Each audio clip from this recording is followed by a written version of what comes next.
Hi, good morning. Good morning. Hi from Vancouver. You're a conscious parenting coach, Yes.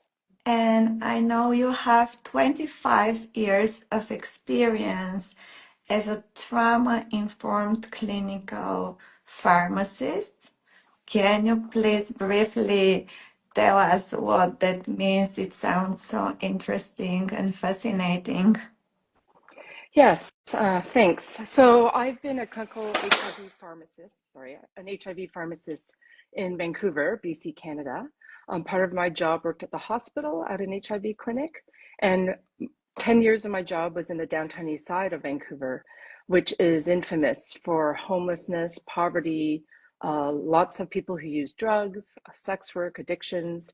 And in that place is where I learned how to connect and create rapport and deep trust with the people who were suffering from all these atrocities of trauma and just systematic discrimination. And in that place, when we build trust and connection, then they're willing to be more engaging in healthcare and make choices to help themselves with taking medications, preventing disease.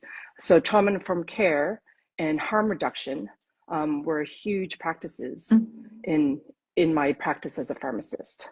So struggling with my own son, I realized those same practices applied to me Yeah, in my family, in my own home. this is exactly what I wanted to ask. I see you were already connecting to people a long time ago, but yeah, tell us a little bit about your personal awakening. What happened in your life and how did you shift to conscious parenting as well?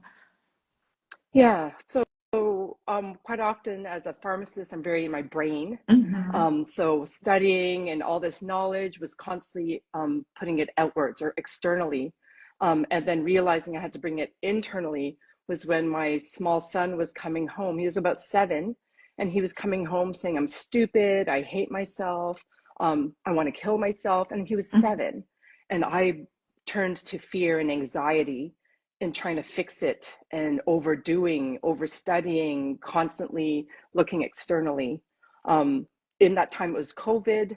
My husband had a horrible mountain biking accident. So my stress and anxiety and fear was out over the top, and not understanding that I had to bring peace and calm and connection within myself so that I was in a better space to hold space for my son, my husband, and everyone around me. So that awakening came when we picked up and moved to Bali.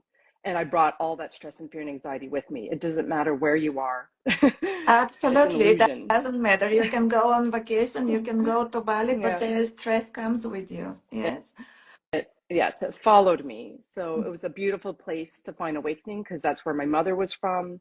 I had ancestral family history that I learned about to bring empathy and forgiveness to her story, my father's story, and my story, and as well as meeting a community of beautiful parents that brought healing tools that I never heard of, breath work, family constellations, inner guided journey work, all sorts of out of the matrix type of healings were brought forward because of the energy exchange when you're somewhere else out of your matrix. Yes. Can you be also today a little bit practical? And since you've been in Bali, since you've done so much work, can you give us just one or two like things that you practice probably daily or monthly that really help you reconnect to your true self and maybe to reconnect to your child as well? Absolutely. I had returned back to Bali to learn about somatic alignment and breath work. And in that practice, it overlapped with years of trying to meditate. And I say trying because it's still a struggle even today. Although I say I've done it, there's Mhm. like this emotional and spiritual bypassing by doing something. You have to really be in it. So I find that what's really helpful is attuning to my nervous system and like scientifically academically understanding how my brain works and how my central nervous system works really helps me. So I always have a visual of a slide that I presented at a workshop of parts of my brain and what it gets activated when I'm in my inner child wound, part of my brain that gets activated if I'm in survival state of fight or flight. And then a different part of my brain, of my frontal cortex, is activated when I'm the conscious parent that I want to be. So that visual really helps me. And understanding my fears and my anxiety, like truly getting to the deeper wound of why am I fearful right now, allows me to choose love, because then I can release that fear and question myself, is this fear true in this present moment? And quite often it's not. It's something that I'm carried from my past and I'm projecting into the future, and it's nothing to do with the present moment with my child. So connecting to my own fear and anxiety really helps me release it and choose love and respond with love and compassion. Thank you. And I have a question. I know generational trauma and pattern repetition are huge for you, but I'm Yes. I'm not sure if people know exactly what we mean by that. Can you just briefly state, like in the simplest possible way, but just share with them what we mean here? Because I believe your topic will go into the same direction for the Global Conscious Parenting Summit, so that they will know what to expect from you. Just briefly. Absolutely. I'll try to be brief. Yeah. So even the word trauma brings so much fear and stigma with it. Mhm. So I just want to clarify that trauma isn't something always happening to us that's huge and horrible and sensational in the news. It's also things that aren't happening, the good things that aren't happening.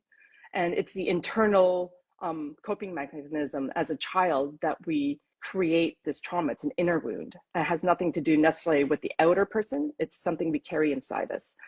So intergenerational trauma, as an example, a very personal example, um, screen time. When I ask my son to stop getting off his iPad, quite often I carry into that room, if I'm in fear and anxiety and scared of how he's going to be a successful person, if he's addicted to this screen, that fear, anxiety, and energy I bring into that room. And with that fear and anxiety, I am then reacting to him. You're not listening to me. You're ignoring me. Why aren't you respecting me? Like all these stories that actually come back from my childhood when I didn't feel respected by my mother, when she was abusive or perhaps neglectful. I felt like I was unworthy and that she didn't see me. She didn't hear me. I was feeling ignored. And those same wounds and feelings I brought into the relationship with my son. And in breaking that cycle, I could look at him through a lens of love and abundance and compassion and empathy instead and go, hey, you're having such a fun time with your friends. I'm going to sit down and watch you and cheer him on. And can we, have dinner after you're done this? And quite often, because I'm sitting with him and engage with him and seeing, how much he loves the game versus how scared I am he'll be addicted, in the present moment, he then connects with me and he gets off actually as soon as he's done, and we're cheering that he won or whatever that might have been, and he leaves with me out of the room. So quite often it comes with seeing him in the present moment. Yeah, I love this example so much because so often we as parents, we project and we really connect to our own trauma and we are not so present for the child. So thank you so much. This was like really, really huge. I know also that you're an author. Could you please share a little bit about it? Which book? Yes, I came prepared. Oh, wonderful. So it's The Perfectly Imperfect Family. Amazingly, it hit #1 international bestseller. Oh, Dr. congratulations. Yes, and Amazing. Dr. Shafali wrote the foreword, and we have a lot of expert reviews from a lot of the parent experts and psychologists, and that I read and was collecting all their knowledge. So, and it's such a beautiful collaboration because it's not just one big book of one person's story. It's multiple authors, multiple collaborators from all their different experience and personal vulnerable experiences, which makes it such a beautiful, digestible piece of knowledge because it gives you practical tools from each person's perspective they're short, like short chapters, so you feel like you haven't failed because you haven't read cover to cover. And as a busy parent, I understood that all the books I bought, I barely finished them cover to cover. Like, so it makes it doable without shame, blame, or guilt. You can take practical tools out of it. Thank you. And in Thank you. that book, I just share my mini memoir. So my Oh, healing journey. amazing. So I have a question um, now. What would people can expect from you on the Global Conscious Parenting Summit, and why is it important for them to watch you? What message, what wisdom, what is your mission? Share with us. So my wisdom that I always try to remember when I'm in a place of triggered, upset, is that how am I equal to this person in front of me? Whether it Mhm. be my husband or my son, and in bringing that sense of empathy, I go back to those two pieces of information that I mentioned. Is like understanding where am I in my brain right now? What is my nervous system telling me about my fear? And deconstructing that fear to bring love and compassion and empathy. So it's always in a place of understanding my fears and releasing them so that I can respond with love. And in that, I'm being the parent that my son needs and connecting with him through love and compassion because I've given myself love. And that act of self love is what I model for my son then. And it's hard work.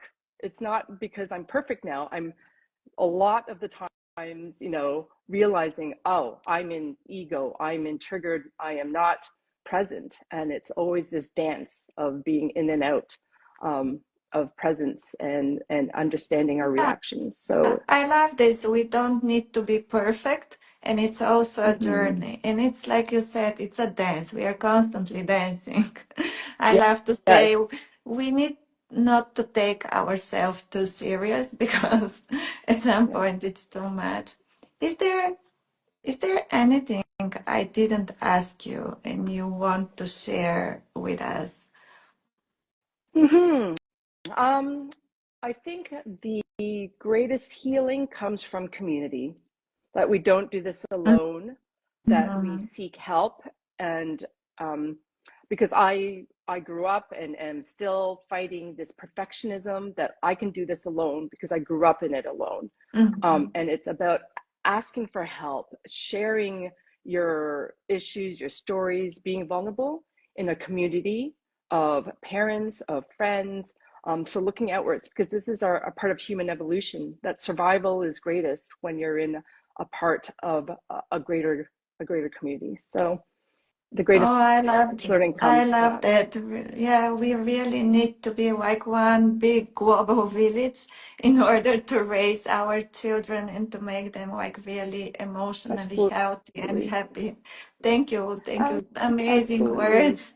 So thank you everyone for watching, and we cannot wait to see you on the summit. Bye, Arlene. Bye. Thank you. Thank Bye. you.